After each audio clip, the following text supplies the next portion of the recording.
that set our valley apart. Together, we're going to find inspiration and foster connections that strengthen the fabric of our community.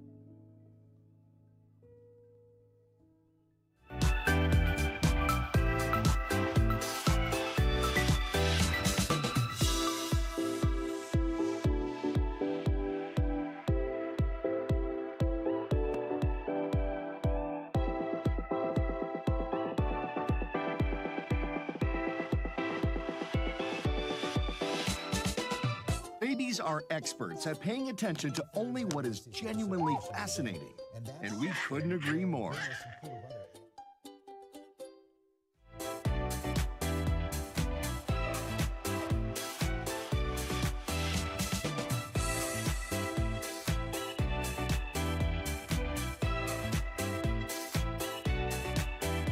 NBC Palm Springs News.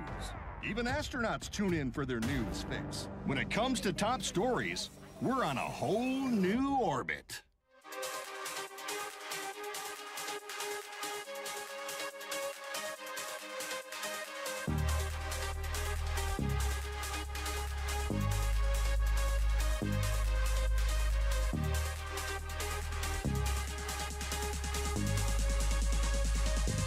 In the heart of the Coachella Valley, every corner has a story waiting to be told. I'm here uncovering the stories that make our community unique.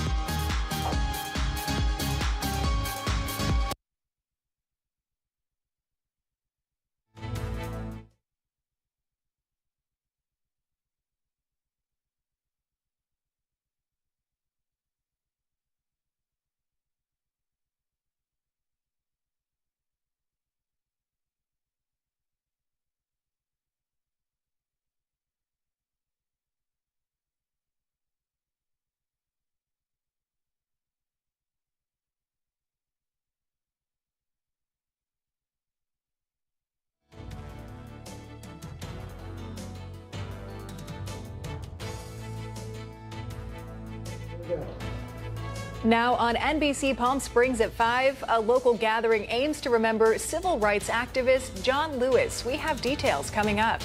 Also tonight, Palm Desert getting transparent about improving current conditions for animal services within the city. Plus an update tonight on the National Guard members deployed to Los Angeles during recent protests. That's ahead. And we're tracking hot and humid conditions as we get into later this week. Well, more on that full forecast coming up. NBC Palm Springs at 5 starts right now. Now, this is NBC Palm Springs. Good evening. Thank you for joining us. I'm Olivia Sandusky. I'm Mark Mester. We'll get to those stories in just a moment, but tonight we're tracking a mulch fire currently burning right now near Thermal. We'll begin with some live images from this scene right now. It's our top story. Riverside County Fire Department crews currently battling this blaze. And you can see again these live images here with the hoses out, a lot of smoke going up into the air, some pretty dramatic images, really. This is from the intersection of Van Buren and 59th Avenue. It's near the La Quinta thermal border. That smoke can be seen from across the Coachella Valley. Roughly 2 acres have burned so far. Officials telling us this is burning at a moderate rate of spread. So we'll continue to track the latest developments as we see the crews out there continuing to battle this blaze. That white smoke filling the air there near Thermal and La Quinta. Let's go ahead and take another live look for you, this time from our Agua Caliente casino camera in Rancho Mirage. Chloe, I know it's hot out there for those fire crews, but hopefully the conditions not too bad, won't make this deal any worse. Yeah, no, I mean, we talked about this week. Wind would be picking up Tuesday, but we're not at that wind advisory level for places like Thermal, so that's good news there. We do have humidity also rising as well, so not as dry as we have been, so good news there as well. It's just, yeah, it's hot conditions. Very dry vegetation here in the Coachella Valley, so unfortunately it doesn't take much to get those fires going and spreading. Current conditions in Thermal right now near that fire that Olivia was talking about, 104 currently for them. Winds 10 miles per hour from the north direction. Now, as far as future wind potential through this evening, it does pick up a little in Thermal as we get into tonight, so those gusts will get up into the 30s. But like I said, we're not getting to wind advisory level winds, which when we're talking about those fires, and that's something we really want to track. because those winds can be a huge concern when fires start here in Southern California, especially in the very dry conditions that we have seen over the past few months. So we desperately need some moisture here. Could see some later this week for some mountain communities. More on that later. 106 in downtown Palm Springs at the airport there.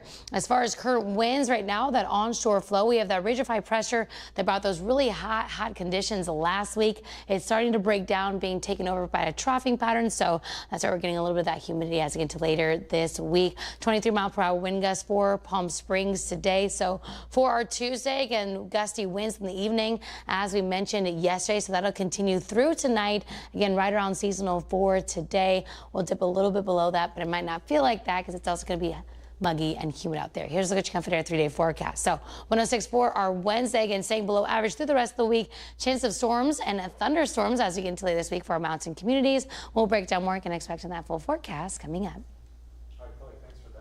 Turning to some local headlines this evening, a movement sweeping the nation, including right here in the Coachella Valley. It's to honor one of the most prominent civil rights leaders, the late Congressman John Lewis.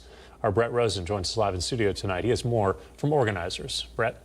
Mark, John Lewis was the type of man who in his 20s helped lead pivotal civil rights marches, such as the Freedom Rides protests, the March on Washington, and the Selma marches in 1965. A man who served his country as a U.S. congressman for 30 years. A man who was never afraid to be the loudest in a quiet room. You see something that is not right, not just, not fair, you have a moral obligation to say something, to do something. This coming Thursday will mark the 5th anniversary of the death of John Lewis. He was a strong advocate for nonviolence, voting rights, and racial and economic justice. Born in Alabama, he was the son of sharecroppers who left an impression on a generation of civil rights activists and organizational leaders. He was brilliant. He was a connector. And I think the legacy that he is bringing to us is that we can still rise through challenges that we have if we use each other and the capacity that we have as a culture. Good trouble was coined by John Lewis, a phrase he used to urge people to take action and create change in a peaceful way. There are more than 1,000 Good Trouble Lives On events scattered throughout the nation. The president of the nonprofit Brothers of the Desert, Tim Vincent, says the event hosted in Palm Springs is not a protest. Instead, it's educational. It's a nonpartisan, with regard to politics, event. And it really is about educating the community about his legacy, how important he is to us and our history. Vincent says the hope is for people to understand the meaning of what good trouble is, and that a community together is stronger than one person.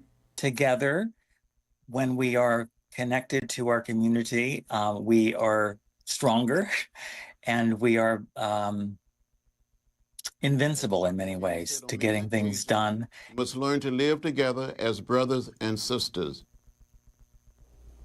Now, as for the event itself, Mark and Olivia, Tim Vincent told me they're already at capacity, with 500 people signed up to hear not just about how Good Trouble lives on, but how they hope it will live on forever. Live in studio, I'm Brett Rosen, NBC Palm Springs. Brett, thank you. We have a local alert this evening. Representative Raul Ruiz is reintroducing the Mobile Cancer Screening Act, along with other U.S. representatives, to make health screenings more accessible for underserved rural communities.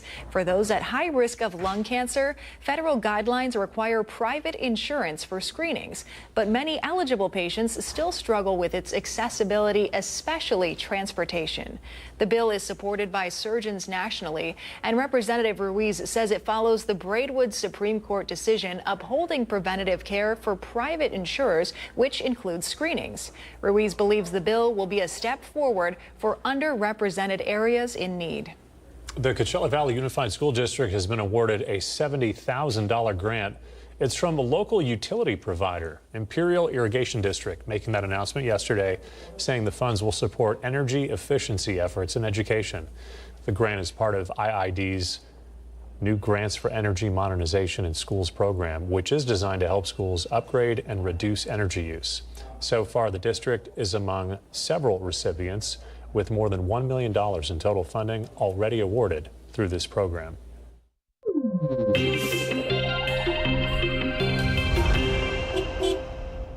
Road improvements are on the way along Interstate 10 in Indio. Yesterday, the city providing some updates on two projects. The widening of the Monroe Street and Jackson Street interchange. City staff saying this will ease traffic congestion, enhance safety, and improve mobility for everyone traveling in and around the city. This project includes widening and reconstruction of on and off ramps at Monroe and Jackson, replacement of I-10 overcrossings at CV Stormwater Channel, additional through lanes and turn lanes, and an integration with CV Link. The Monroe Street project is estimated to end in 2028, and then city staff will move to the Jackson Street project. This one currently has no slotted completion date. And some big changes could soon be on the way to animal services in Palm Desert. The city is taking a closer look at how much they're spending and where that money is really going. Our Mary Strong tonight has the story. It's not often a city takes a hard look at its animal services contract, but Palm Desert is doing just that. And it's a big deal. For years, cities across the Coachella Valley have relied on the county without really knowing how much they're paying or what they're getting. But now Palm Desert is pushing for transparency, asking tough questions, tracking costs, and exploring how they can directly improve animal services within their own city. Their willingness to partner with the county could set a new standard and may just be the kind of change that leads to better outcomes for animals across the valley. For years, animal services in Palm Desert were handled by Riverside County with little city or public scrutiny. But now the city is pressing pause. Their contract with the county expired at the end of June, and instead of rubber stamping a renewal, city leaders asked for a fee study, wanting to know exactly what they're paying for. When I was the chair of the Animal Services Commission, I started asking questions and we weren't getting answers and got more people involved. And during that time, we still felt there wasn't the transparency that's adequate for an agency that's managing that much money. The City Council held a study session last week, diving deep into what's being charged and where services can improve. Where other cities chose to renew the 3-year contract, I didn't feel it was appropriate that we renew it without getting the proper fee study that they were already overdue. Palm Desert budgeted $620,000 for animal services, but the county's costs came in lower, potentially leaving a $110,000 surplus. Now the City Council is exploring how that extra funding could be used to better support animals and residents in the community through programs like spay and neuter vouchers, microchipping, and assistance for senior pet care. But the exciting part is they're talking about how we can improve animals at the city level. And this hasn't really been done by our cities throughout the county for the past several years.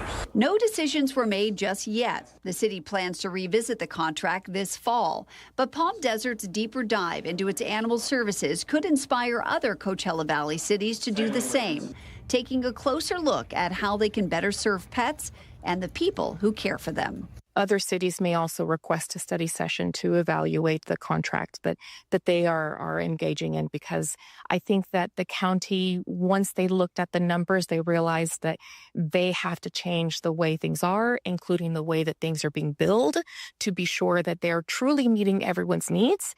And that's going to require a substantial change. The city is also working with the county to track where shelter animals are coming from so they can better target services. I'm Mary Strong, NBC Palm Springs. Back to you. Some news around the region this evening. 2,000 National Guard troops are returning to their bases from Los Angeles 1 month after the U.S. Department of Defense had them deployed following those demonstrations. Pete Hegseth, the U.S. Defense Secretary, ordered half of the National Guard's removal after growing political tension within the country's second most populated city. This comes after the Trump administration has battled California Governor Gavin Newsom over protests triggered by mass deportations facilitated by ICE. The administration additionally deployed 700 Marines in June, and they will remain in place along with the other 2,000 troops. Coming up next night here on NBC Palm Springs at 5 o'clock, we're going to learn more about a solar bill that could impact users right here in the Coachella Valley. Plus, La Quinta residents looking for answers at tonight's City Council meeting regarding the Silver Rock project. We'll tell you what's expected to be discussed right after the break.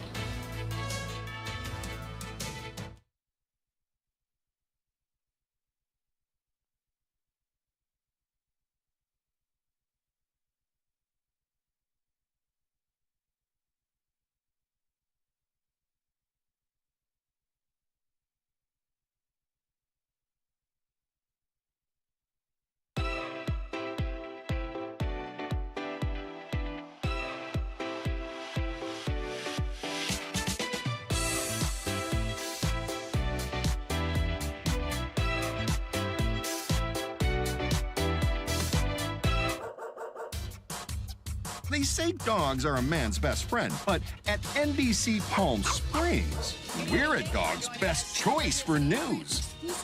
Apologies to our competitors, but even your dogs know who leads the pack in news.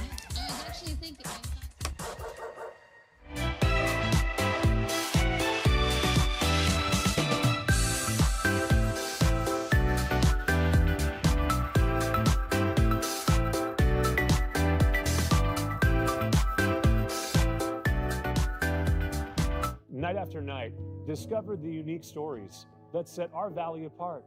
Together, we're going to find inspiration and foster connections that strengthen the fabric of our community.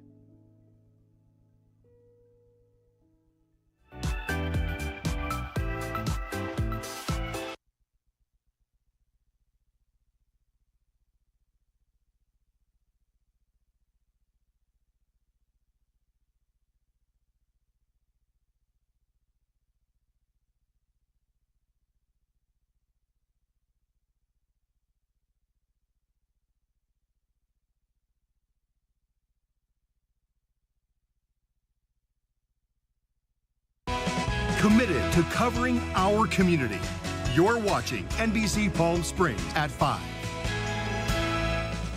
Welcome back. La Quinta residents may finally get some answers about the troubled luxury resort project formerly known as Talus. Now called the Silver Rock Project, the long-delayed development is expected to be a topic of discussion at tonight's City Council meeting, which is currently underway. City officials are providing a public update on the project status, something many residents have been waiting on. Behind closed doors, the council will also be discussing ongoing litigation involving the Silver Rock Development Company as legal issues continue to complicate the project. The resort was originally approved back in 2014, but it's been hit with a series of delays and setbacks ever since, leaving residents wondering when or if the high-end project will ever come to life. Well, today, solar advocates and real estate agents are feeling relieved after a proposed solar bill was amended by the state assembly. Our Caitlin Kelly joins us live in studio tonight. She has details on what happened today. Caitlin? That's right, Olivia. It's been known as Assembly Bill 942, and what was initially proposed in the bill would have drastically altered the solar landscape as we know it today. But now, that's not going to happen. When a homeowner chooses to install solar panels on their home, they enter into an agreement with the utility. In Southern California Edison, that agreement term is set for 20 years. But Assembly Bill 942 sought to retroactively change those agreements by slashing the grandfathering from 20 to 10 years and eliminating said contract altogether should the homeowner sell their home. So the utilities proposed this year to change the contracts for existing solar customers who had been guaranteed by the state of California that they would get their existing terms of the solar relationship with the utility for 20 years. The bill, which was drafted by Assembly member Lisa Calderon in February, was met with strong opposition. And earlier today, she agreed to strike those items. First of all, I'd like to start off by saying I am accepting the committee's amendments. For solar advocates, they see this as a win in what they describe as a war on rooftop solar. Thank God this didn't get pushed through. The grandfathering stays intact for 20 years. That would ruin their savings, and they'd be paying more than they would if they just stuck with the utility. But solar advocates aren't the only ones breathing a sigh of relief. So it would have had a direct impact. I mean, there's no getting around it. Anytime you create a bill like that where people, they go to purchase and then they have to take on a new contract or a new payment system where they're not getting the credits, they're not getting the incentives typically that they would see for solar being, like it's got a lot of benefits to it, they're not going to purchase those homes. Lisa Calderon says she proposed the bill due to a cost shift where non-solar homes are subsidizing solar homes. But Brad Hevner from the California Solar and Storage Alliance says, well, this is bad math straight from the utilities. And, I have a hard time blaming individual legislators. But, some of them are able to study it, see through, understand that this is not true. This is not a subsidy to solar customers from non-solar customers. It's actually saving money for everybody when people go solar. Full disclosure, I've worked in the solar industry for over a decade and have been following this story very closely. Today's vote clearly represents a compromise between honoring a signed contract and attempting to lower energy costs. With NBC Palm Springs, I'm Caitlin Kelly. Caitlin, thanks for that update.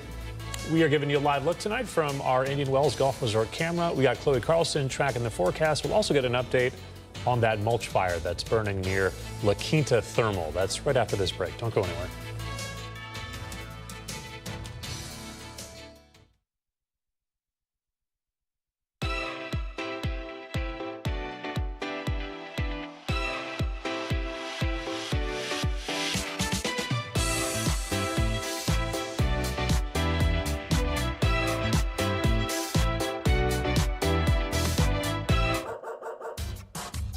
They say dogs are a man's best friend, but at NBC Palm Springs, we're a dog's best choice for news. Apologies to our competitors, but even your dogs know who leads the pack in news.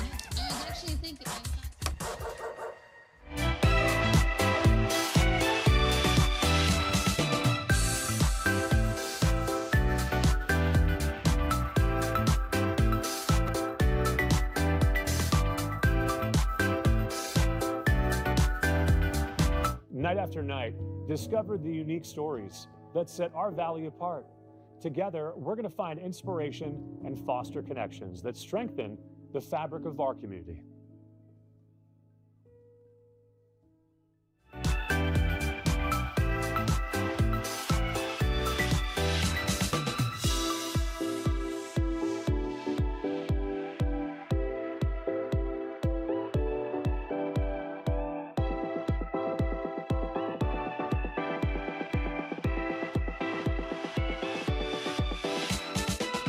Babies are experts at paying attention to only what is genuinely fascinating, and we couldn't agree.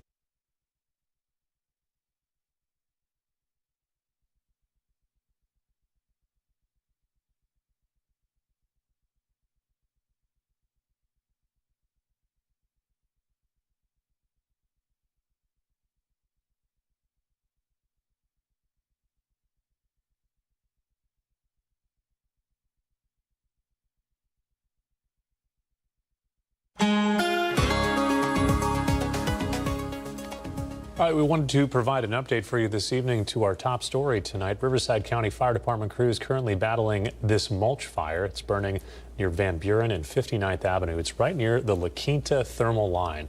Smoke can be seen from across the valley. You can see the live pictures right here with fire crews there on the right side, got a couple engines on the left side. Just before that, we saw a lot of dozers as well. Roughly 2 acres have burned so far, spreading at a moderate rate, according to officials. We'll continue to track the latest developments as they continue to come into our newsroom. All right, we're taking a live look right now at the Walter Clark Highway 11 cam in Rancho Mirage.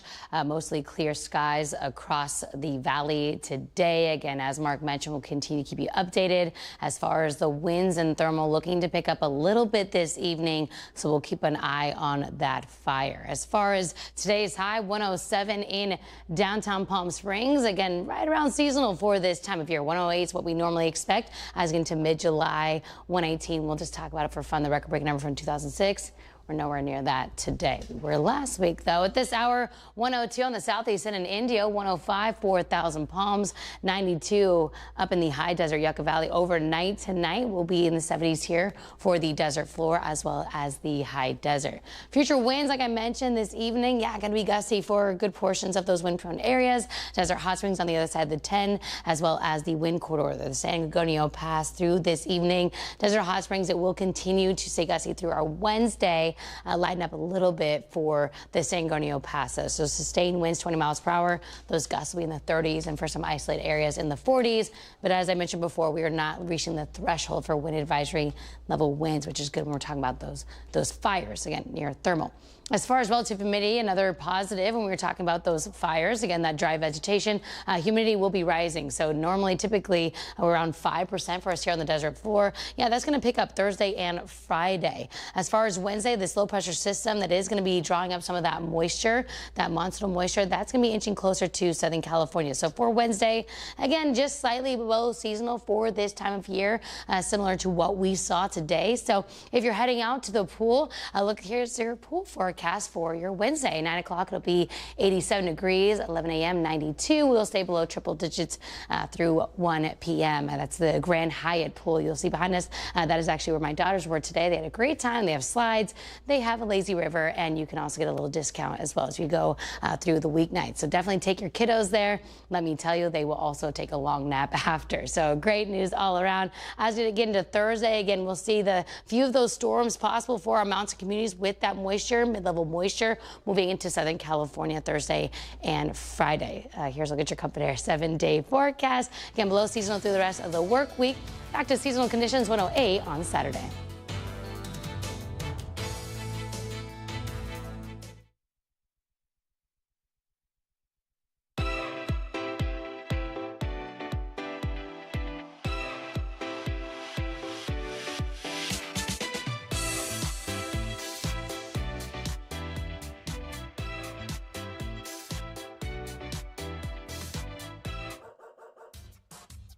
They say dogs are a man's best friend, but at NBC Palm Springs, we're a dog's best choice for news.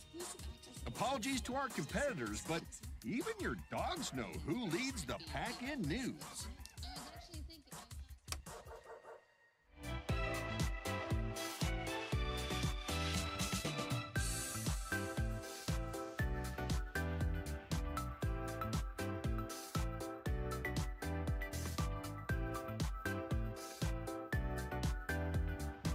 Night after night, discover the unique stories that set our valley apart. Together, we're going to find inspiration and foster connections that strengthen the fabric of our community.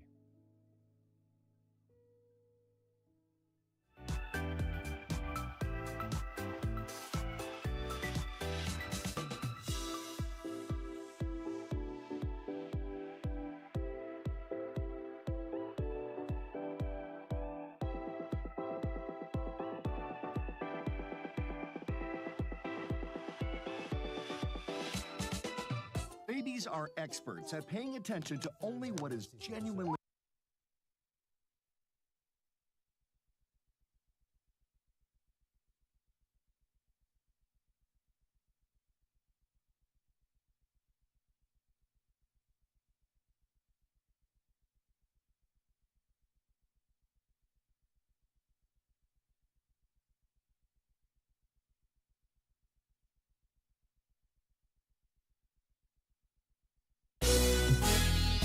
The NBC Palm Springs Sports Desk with Tim O'Brien.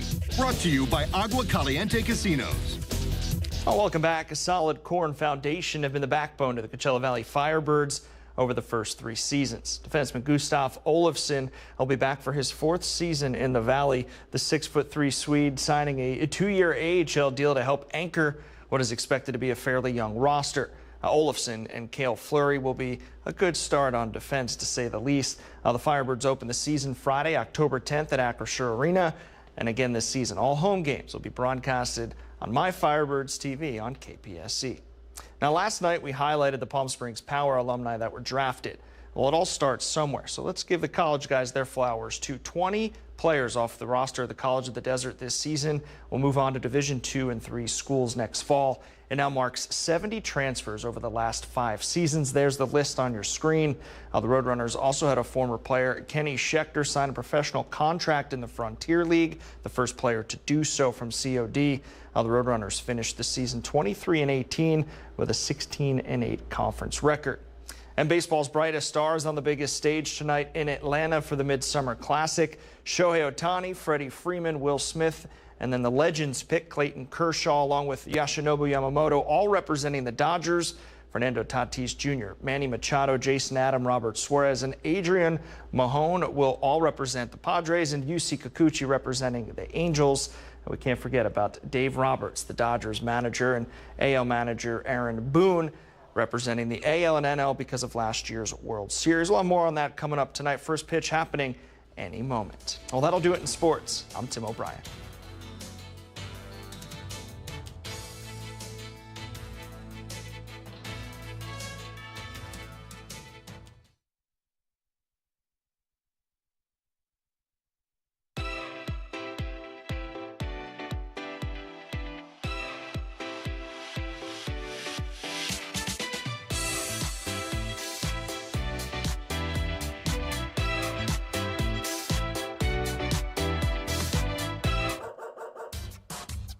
They say dogs are a man's best friend, but at NBC Palm Springs, we're a dog's best choice for news. Apologies to our competitors, but even your dogs know who leads the pack in news.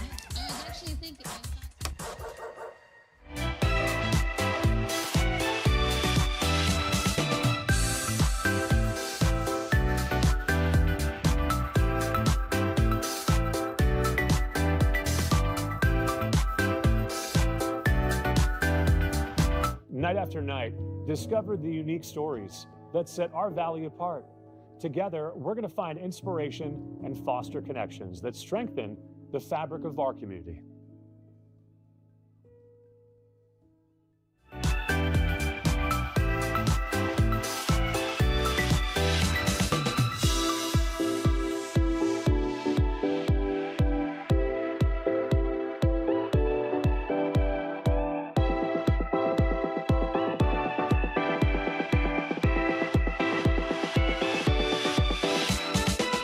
Babies are experts at paying attention to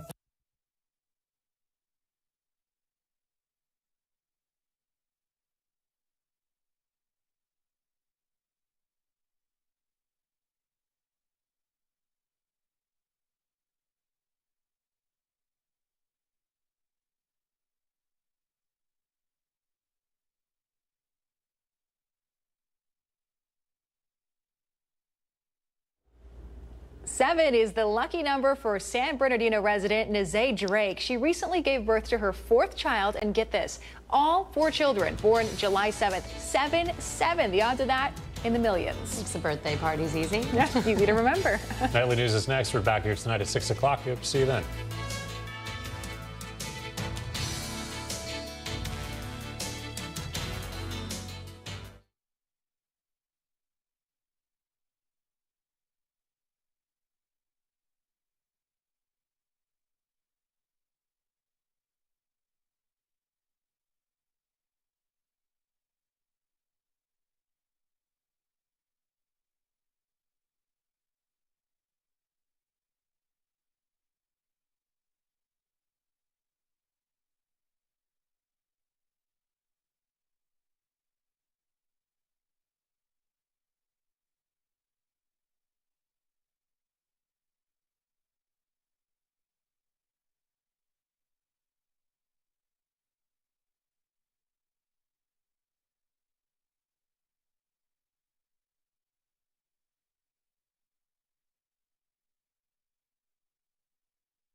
Okay, I love. We love.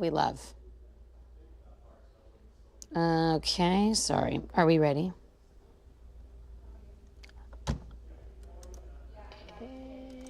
Ooh, fair enough. No worries, girl. I am on your time, so no worries.